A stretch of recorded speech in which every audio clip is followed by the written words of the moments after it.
திமுக சார்பில் மேகதாது அணை தொடர்பாக சிறப்பு கவன ஈர்ப்பு தீர்மானம் திமுக அவங்க கட்சி எதிர்கட்சி தலைவர் முடிவெடுப்பாங்க. அது மாற்றம் இல்லை.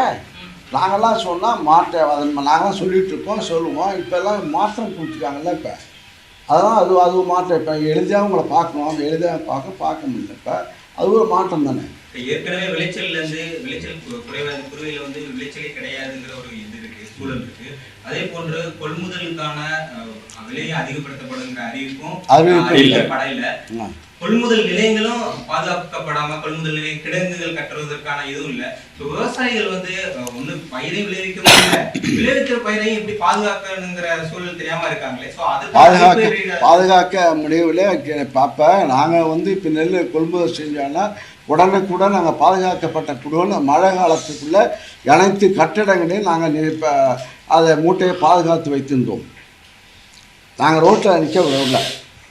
ஒரு 10 நாள் திடீரென்று மழை பெய்ஞ்ச கடந்த நாள் திடீரென்று மழை பெய்த காலம் அதெல்லாம் பாதிக்கப்பட்ட அதுக்கும் நாங்கள் நிவாரணம் எங்களுடைய அரசு நிவாரணம் முதல்வர் நிவாரணம் கொடுத்தார். இவங்கெல்லாம் நிவாரணம் கொடுப்பாங்கன்னு தெரியாது. இப்போ கடன் தள்ளுபடி இப்போ முக்கிய விவசாயிகளுடைய பிரச்சனை. இப்போ நாங்கள் 5 ஆண்டு காலத்தில் விவசாயிகள் போராடினாங்களாம். இப்போ இருக்கின்ற பத்திரிகை ஊடகத்தால் விவசாய சங்கத்தை சார்ந்தவர்கள் யாராவது போராட்டம் செய்தார்களா? கடந்த 5 ஆண்டு காலத்தில் அதான் இங்கே முழுமையாக விவசாயிகள் நிம்மதியாக இருந்தாங்க. அவருக்கு உடனுக்குடன் அவர் எந்தெந்த இழப்பு வறட்சியாக இருந்தாலும் உடனே இப்போ நிவாரணம், புயலாக இருந்தாலும் நிவாரணம், அந்த அளவுக்கு பாதிப்பு இருந்தாலும் நிவாரணம், இதெல்லாம் வழங்கி கொடுத்தவர்கள் விவசாயிகளுடைய உணர்வை புரிந்து கொண்டு அந்த காரணத்தால் விவசாயிகளுடைய கோரிக்கைகளை உடனுக்குடன் சந்தித்த காரணத்தால் விவசாயிகளை அமைச்சர்கள் சந்தித்தார்கள், விவசாயிகளை முதலமைச்சர் சந்தித்தார். ஆனால் அப்போல்லாம் ஒன்றும் அவங்களாம் போராடவில்லை. 5 ஆண்டு காலத்தில் விவசாயிகள் போராடவில்லை. இந்த அரசு பொறுப்பேற்றதுலேருந்து 3 மாதமாச்சா 2 மாதம் ஆச்சா? இந்த 3 மாதத்தில் 2 மாதம் போராடி ஏன்னா இவங்க தான் சொன்னாங்க. நாங்கள் தேர்தல் அறிவிப்பு சொன்னோம், நாங்கள் விவசாய கடன் தள்ளுபடி பண்ணுவோம் நாங்கள் சொல்ல. ஆனால் இவங்க சொன்னாங்க நாங்கள் வந்தால் இப்போ தருவோம், பிறந்து அந்த வீட்டில் விவசாய குடும்பத்தில் பிறப்போம் சொல்லி சொன்னவர் இவர் முதலமைச்சர். அதனால் ஒரு அளவுக்கு அதிகமான ஆர்வம் நம்பிக்கையின் அடிப்படையில் தள்ளுபடி ஆகும் என்ற எண்ணத்தில் விவசாயிகள் தினந்தோறும் வீதியில் நின்று போராடுகின்றார்கள். அது இந்த பத்திரிகை மனசாட்சி பார்த்துதான். சார், நிதி ஆதாயத்தை பெருக்க திமுக ஆட்சியில என்ன நடவடிக்கை எடுக்கப்பட்டது? ஆனா இப்ப முதலமைச்சர் அதற்கான முயற்சிகளை மேற்கொண்டு வருகிறார் அப்படின்ட்டு அமைச்சர் நிர்மல்குமார் சொல்லியிருக்காரு. நிர்மல்குமார் என்ன சொல்றாரு? திமுக ஆட்சியில நிதி ஆதாயத்தை பெருக்கிறதுக்கு என்ன நடவடிக்கை எடுக்கப்பட்டிருக்கு அப்படின்னு ஒரு கேள்வி இருக்காரு. இப்ப அந்த முயற்சியை முதலமைச்சர் விஜய் எடுத்துட்டு இருக்காரு. என்ன எடுக்க அதான் சொல்லுங்க. நாங்க தான் எடுக்கலன்னு சொல்றாரு. இப்போ அவங்க என்ன தான் எடுத்தாங்க? நாங்கள் ஆட்சியில் 5 ஆண்டு காலத்தில் உங்களுக்கு மின்சாரம் தடைப்பட்டுதா? 5 ஆண்டு காலத்தில் சென்னையிலேயோ கிராமத்திலேயோ விவசாயிகளுக்கோ பாதிக்கப்பட்டு போராட்டம் பண்ணார்களா? இப்போ இப்போ ஒரு 3 மாத காலத்தில் மாற்றம் கொடுக்குறேன்னு சொன்னீங்க. இவர்கள் இந்த 3 மாதத்தில் மின்சாரம் எவ்வளோ கஷ்டப்படுகின்றார்கள்? இரவு நேரத்தில் எவ்வளோ நேற்று விட எங்கள் வீட்டில் கரண்ட் கிடையாது. எங்கள் வீட்டில் பிரச்சனை இல்லை. சட்டமன்றம் நடக்குது, பேச்சே பவர் கட்டு இல்லாமல் பார்க்கணும்ல. சிக்கன நடவடிக்கை இருந்து இருப்பீங்க. நாங்கள் சிக்கனமாக இருந்து சிக்கன நடவடிக்கை எடுத்து நாங்கள் இப்போ ஒவ்வொருத்தரும் இன்னும் சொல்ல போனால் இந்த அளவுக்கு ஒரு மாற்றத்தை உருவாக்கியது திராவிட முன்னேற்ற கழகம். கலைஞர் போட்ட விதை, அந்த விதை தான் இப்போ ஆலமரமாக இவ்வளோ படிப்பு, இவ்வளோ இளைஞர்கள் படித்துன்னு சொன்னாங்க. டைடல் பார்க் யார் காலத்தில் கொண்டு வந்தது? இந்த டைடல் பார்க் என்ற ஒரு விதை போட்டதுனால தான் இப்போ ஐடின்னு சொல்லி சென்னை மாநகரம் இந்த அளவுக்கு விரிவடைந்து இவ்வளோ இளைஞர்கள் படித்து இந்த அளவுக்கு படிக்கக்கூடிய வாய்ப்பை உருவாக்கி கொடுத்தது திராவிட முன்னேற்ற கழகம்.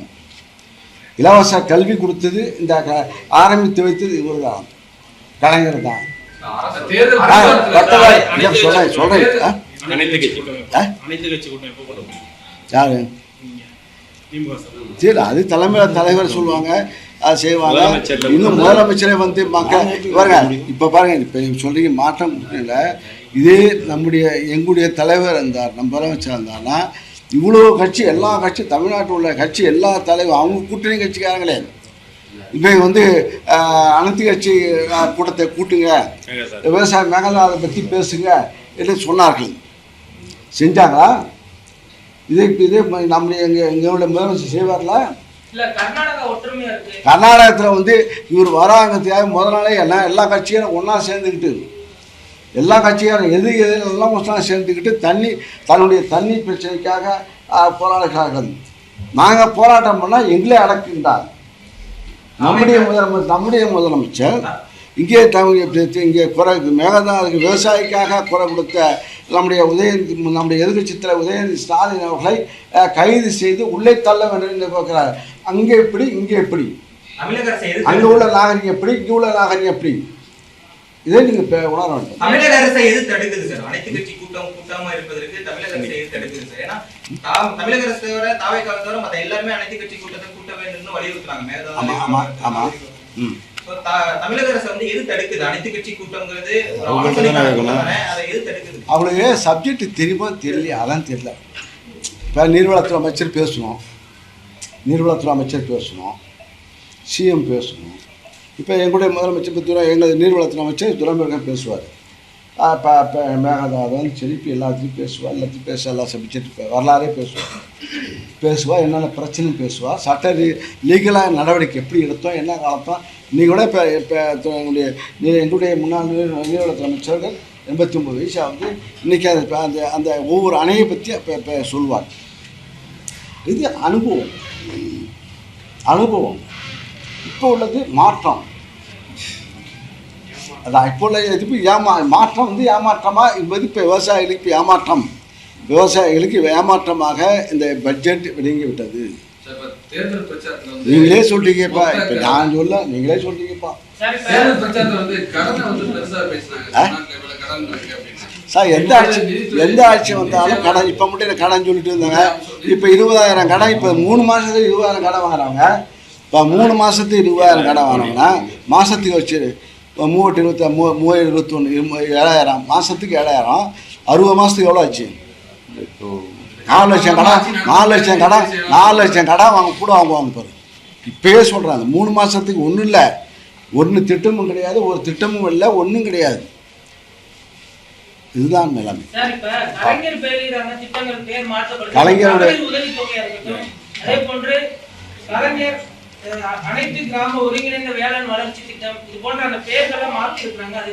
பேர் மாற்றம் இருந்தாலும் இப்போ நாங்கள் இப்போ பேரை தான் மாற்றலாம்தால இப்போ கம்ப்யூட்டருக்கு யார் காரணம், கம்ப்யூட்டர் வளர்ச்சிக்கு யார் காரணம் என்றால் ஐடி பார்க், டைடல் பார்க் முதல் ஐடி பார்க் கொண்டு வந்தது கலைஞர் அவர்கள். இலவச கல்வி, பட்டதாரி வரை பட்டம் படிக்கின்ற வரை இலவச கல்வி கொடுத்ததான் நீங்கள்லாம் படித்தோம். நீங்கள்லாம் படித்து வந்திருக்கீங்கள பட்டதாரிகள். இலவச கல்வி பிஎஸ்சி வரைக்கும், தொழில் பயிற்சி வரைக்கும் இலவசமாக கொடுத்தது கலைஞர். அந்த வார்த்தை, அந்த உணர்வு மக்கள் மத்திய வரும். அது இப்போ உள்ள இளைஞர்களுக்கு தெரியல. அதான் மாற்றம். நிதிநிலை சரி செய்யப்பட்டால் மற்ற அறிவுகள் வரும்னு சொல்றாங்க. வேளாண் துறையிலுமே நிதிநிலை சரிப்படுறதுல 60 மாதம் கலந்துரும். இன்னைக்கு நிர்மல்குமார் ஒரு லைன் சொல்லியிருக்காரு, நீங்க அறிவிச்சதெல்லாம் எதுவுமே வரலையே பட்ஜெட்ல கேட்டதுக்கு, வரும் காலங்களில் செய்வோம். அவர் அதுக்குள்ள எந்த கட்சியில் இருப்பாருன்னு சொல்ல முடியாதுல்ல. அவர் இப்போ அப்பா ஒரு கட்சியில் ஒரு பேசினார், பிஜேபியில் ஒரு பேச்சு பேசுகிறாரு, அப்புறம் அதிமுகவில் ஒரு பேச்சு பேசுகிறாரு, இப்போ டிவிகேல ஒரு பேச்சு பேசுகிறாரு. எல்லாரும் கருப்பு, நீங்க மட்டும் ஒயிட். அவங்க சட்டம் என்ன செய்யுது? இல்ல பிளாக் ஷர்ட் தான் போட்டு வந்தாரு, டீ ஊத்திட்டு உணர்வுல எங்களுக்கு எப்போதும் நாங்கள் அந்த கொள்கை உள்ள உணர்வு, சட்டையில டீ ஊத்தி